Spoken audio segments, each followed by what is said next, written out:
The sound of a cell door slamming shut is more than just a final echo of a judge's sentence. It's the start of a system that often punishes more than it rehabilitates. Imagine being locked in a cage for years, not because you're a danger to society, but because you're poor, mentally ill, or born into a broken system. In America, this is not just a rare injustice, it's a daily reality. The U.S. has the highest incarceration rate in the world, yet our prisoners are overcrowded, under-resourced, and failing to rehabilitate. This isn't justice, it's a cycle of failure. Today, I urge you to consider why prison reform isn't just necessary, it's overdue.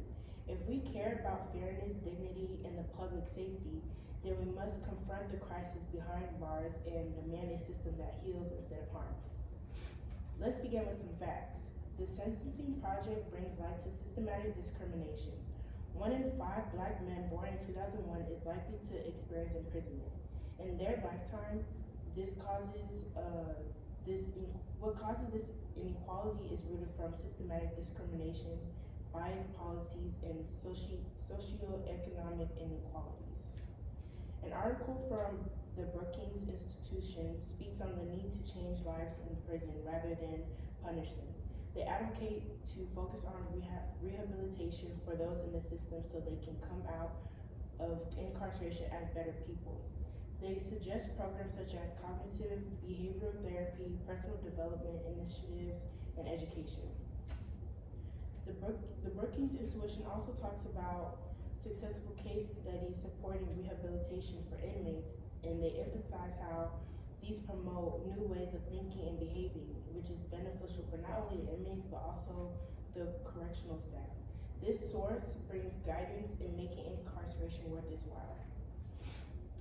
The Pew Charitable Trust begins to bring attention to how U.S. jails treat Black inmates compared to white inmates as of 2022. Black individuals were admitted to jail more than 4 times the rate of white individuals. To me, this isn't really shocking, but it's sad that this is the reality for African Americans. Black people can commit the same misdemeanors or felonies as a white person and any other minority groups, and they could still do more time than the white person because of racial inequality. The article also shares case studies supporting the systematic biases and socioeconomic inequalities that African Americans face in jail. The Pew's case studies, they have underlined the need for changing criminal justice systems like revising bail and jail time. This resource sheds light on the magnitude of racial disparities in the criminal justice system. So I have here a graph showing the amount of people who've been in jail, Black people who've been in jail compared to white people. This is during the pandemic. So as you can see, Black people have been in jail 8.0% compared to white people, which is only 0.4%.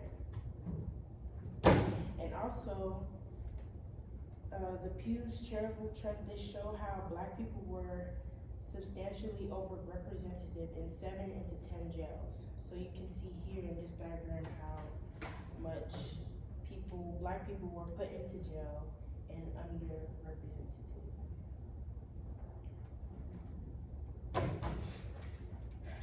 So, and that brings me to my next article written on prison and penal reform. This one talks a lot about how prison systems around the world are facing extensive challenges which pose a huge threat to one's survival. The global prison population has reached 11.5 million as of 2022. Prisons are overcrowded, causing human rights, health, and safety to be at high risk. More than most would like to admit that prisoners come into these systems with pre-existing health issues. Having poor conditions in prisons only worsens their health even more. So I like to conclude by saying reforming our prison systems won't be easy, but it is necessary. In a Christian perspective, Genesis chapter 1 verses 22 states that every person is made in the image of God. as Jesus himself identified with prisoners. Christians are called to advocate for systems that offer justice. And this takes commitment and courage, but most of all, it will take all of us to speak up. Thank you for your time.